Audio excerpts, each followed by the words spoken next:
Hai, saya Aditya Bagus. Kembali lagi di channel saya. Kali ini saya akan menjelaskan dari 5 materi, yaitu tentang fungsi planning, fungsi organizing, manajemen pemasaran, manajemen keuangan, dan manajemen sumber daya manusia. Oke, kita ke materi pertama. Yang pertama adalah planning. Planning meliputi pengaturan tujuan dan mencari cara bagaimana untuk mencapai tujuan tersebut. Nah, planning telah mempertimbangkan sebagai fungsi utama manajemen meliputi segala sesuatu yang manajer kerjakan. Dalam perencanaan ada beberapa faktor yang harus dipertimbangkan, yaitu harus SMART. Apa sih itu SMART? Yaitu specific, measurable, achievable, realistic, dan time. Nah, spesifik ini artinya perencanaan harus jelas, yaitu dimaksud maupun ruang lingkupnya tidak terlalu melebar, terlalu idealis. Yang kedua, measurable. Artinya program kerja atau rencana harus dapat diukur tingkat keberhasilannya. Yang ketiga ada achievable.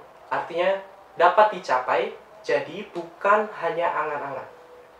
Selanjutnya ada realistik, yaitu artinya dengan kemampuan dan sumber daya yang ada, tidak terlalu mudah dan tidak terlalu sulit, tapi tetap ada tantangannya. Yang terakhir yaitu ada time, artinya ada batasan waktu yang jelas, mingguan, bulanan, triwulan, semesteran, atau tahunan, sehingga mudah dinilai atau dievaluasi. Nah, proses planning itu apa aja sih? Ada 3 proses planning. Yang pertama ada top level planning, merupakan perencanaan jenjang atas atau mengajukan panduan umum, pengambilan keputusan, rumusan tujuan, hingga petunjuk penyelesaian secara menyeluruh. Perencanaan dalam tahap ini bersifat strategis dan menekankan pada tujuan jangka panjang operasi atau perusahaan. Yang kedua ada middle level planning, merupakan perencanaan jenjang menengah yang harus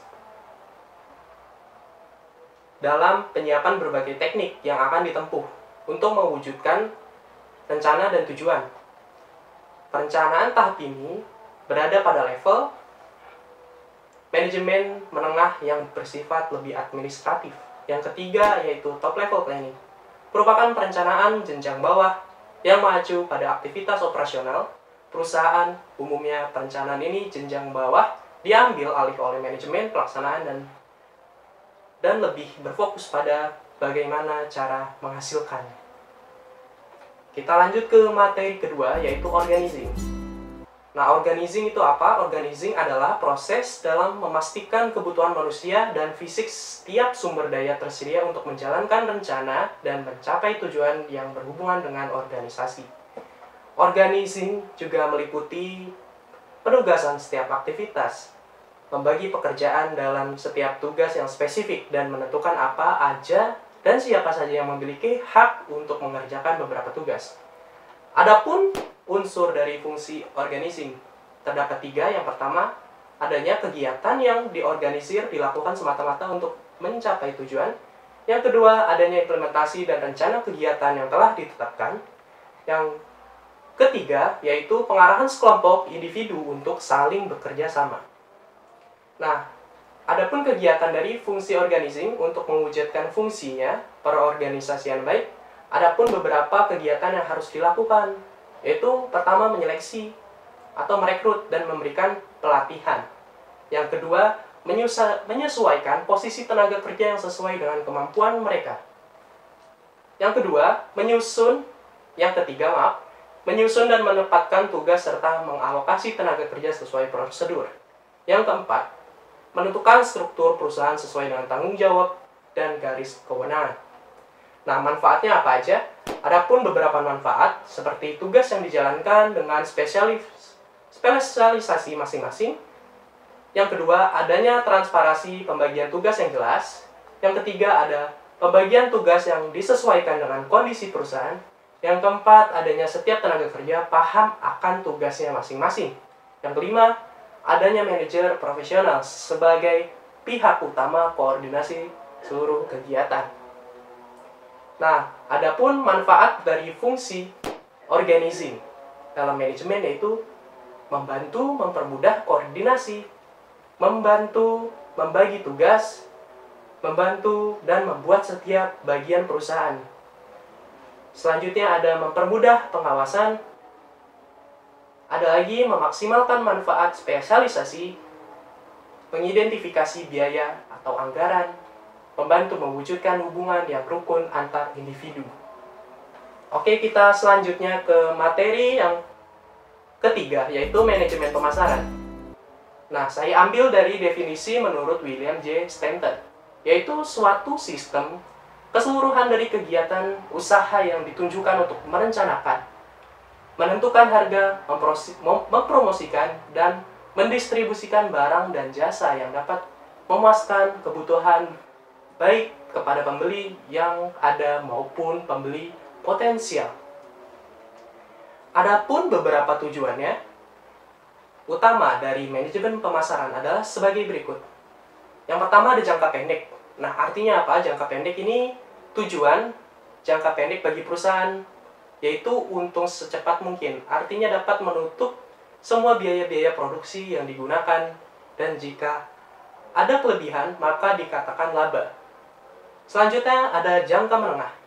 Tujuan jangka menengah yaitu perusahaan mencapai titik inflasantara, total biaya produksi dan total volume penjualan, memperluas cakupan promosi, dan berusaha lebih untuk memperbesar cakupan volume penjualan.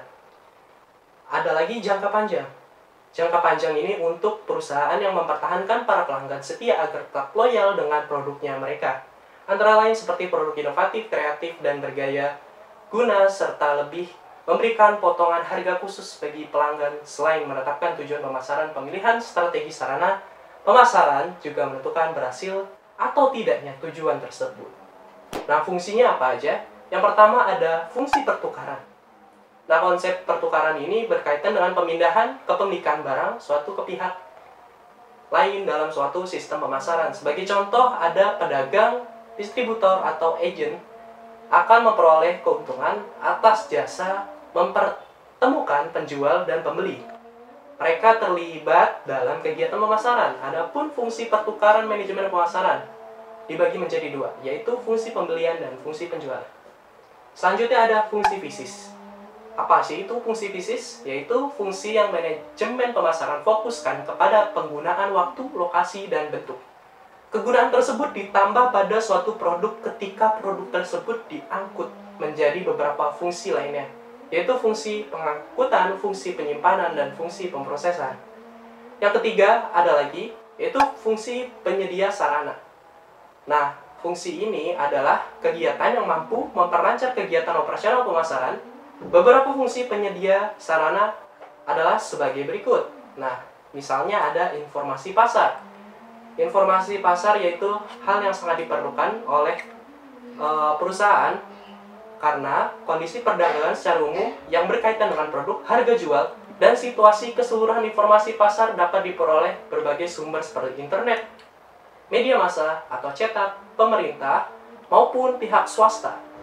Penguasaan matang terhadap informasi pasar mampu menjadi bahan pada perencanaan manajemen pemasaran supaya fungsi utama manajemen pemasaran dalam perusahaan dapat dijalankan secara optimal.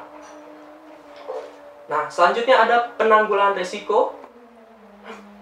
Apa itu penanggulangan risiko? Yaitu mampu menanggung risiko dan melakukan proses penanggulangan terhadap risiko tersebut.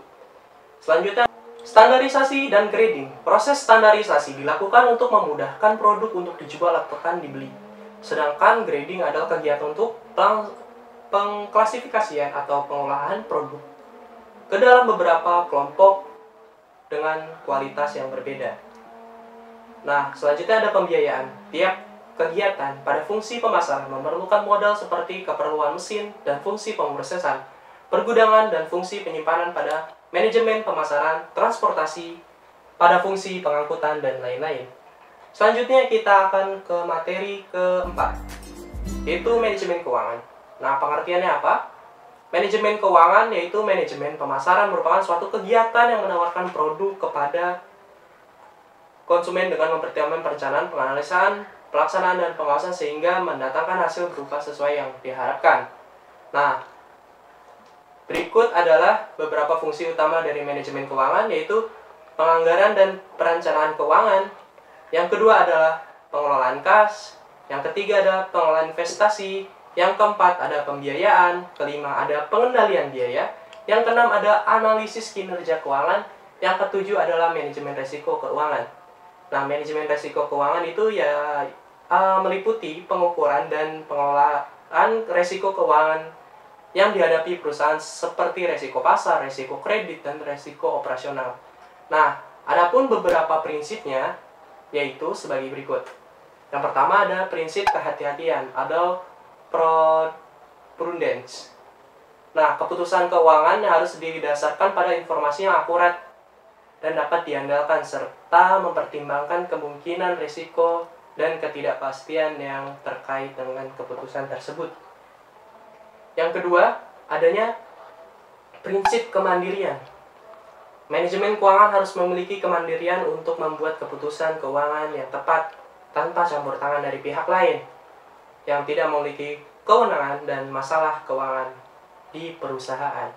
Yang ketiga, ada prinsip pengembalian yang memadai. Keputusan investasi harus didasarkan pada tujuan perusahaan untuk mencapai pengembalian yang memadai terhadap risiko yang diambil. Yang keempat, ada prinsip likuiditas, yaitu perusahaan harus memiliki cukup likuiditas untuk memenuhi kewajiban finansial pada waktu yang ditentukan. Yang kelima, ada efisiensi. Yang keenam, ada prinsip konsistensi. Yang ketujuh, ada prinsip transparansi. Nah, transparansi ini adalah laporan keuangan harus transparan dan dapat dipercaya sehingga dapat memberikan informasi yang akurat dan berguna bagi pemangku penting perusahaan. Oke, kita ke materi selanjutnya, yaitu adalah sumber daya manusia. Nah, artinya apa? Manajemen sumber daya manusia diartikan sebagai suatu proses perencanaan, pengorganisasian, pengarahan, dan pengawasan kegiatan-kegiatan pengadaan, pengembangan, pembelian kompensasi, pengintegrasian, pemeliharaan, pelepasan sumber daya manusia agar tercapai tujuan individu, organisasi, dan masyarakat. Ataupun dapat dikatakan bahwa manajemen sumber daya manusia merupakan suatu proses yang terdiri dari serangkaian kegiatan di mana yang satu dan lainnya saling berhubungan mulai dari perencanaan, pengelolaan, hingga pengawasan terhadap sumber daya manusia yang dimiliki. Nah, prosesnya sumber daya manusia yang pertama adalah perencanaan. Nah, perencanaan ini adalah perencanaan strategis untuk mendapatkan dan memelihara kualifikasi sumber daya manusia yang diperlukan bagi organisasi perusahaan dalam mencapai tujuan perusahaan. Langkah-langkahnya adalah yaitu representasi dan refleksi dari rencana strategis perusahaan. Nah, yang kedua, analisa dan kualifikasi tugas akan diemban oleh tenaga kerja. Ketiga, ada analisa ketersediaan tenaga kerja. Selanjutnya ada kelima, melakukan tindakan inisiatif. Yang terakhir adalah evaluasi dan modifikasi tindakan. Yang kedua, yaitu ada penyedia sumber daya manusia. Penyedia sumber daya manusia dapat dilakukan melalui yang pertama ada rekrutmen, seleksi, dan penempatan. Nah, rekrutmen ini yaitu upaya perusahaan untuk mendapatkan tenaga kerja yang diperlukan sesuai dengan kualifikasi yang telah ditetapkan dan dalam perencanaan tenaga kerja. Rekrutmen terbagi menjadi rekrutmen internal dan rekrutmen eksternal. Selanjutnya yang kedua ada seleksi, yaitu upaya untuk memperoleh tenaga kerja yang memenuhi syarat kualifikasi dan sekian banyak pendaftaran atau calon tenaga kerja yang dimiliki oleh perusahaan. Dan proses rekrutmen seleksi terbagi menjadi seleksi administrasi, seleksi kualifikasi, dan seleksi sikap dan perilaku. Ada lagi yang ketiga yaitu penempatan, yaitu proses pemilihan tenaga kerja yang sesuai dengan kualifikasi yang dipersyaratkan serta menempatkannya pada tugas yang telah ditetapkan. Yang ketiga ada lagi pengembangan sumber daya manusia. Pada poin ini, pengembangan sumber daya manusia merupakan langkah kelanjutan dari proses penyedia tenaga kerja yang pada dasarnya bertujuan untuk memastikan dipersyaratkan sehingga selaras dengan perencanaan, strategis perusahaan, serta tujuan perusahaan dapat dicapai sebagaimana dengan yang telah direncanakan. Yang keempat, ada pemeliharaan tenaga kerja. Pemeliharaan tenaga kerja yaitu upaya yang dilakukan guna menjamin agar tenaga kerja yang dimiliki perusahaan terpelihara produktivitasnya, efektivitas, dan efisiensinya. Bentuk pemeliharaan tenaga kerja dapat berupa kompensasi, benefit, dan motivasi. Mungkin itu saja materi yang saya sampaikan, kurang lebihnya mohon maaf.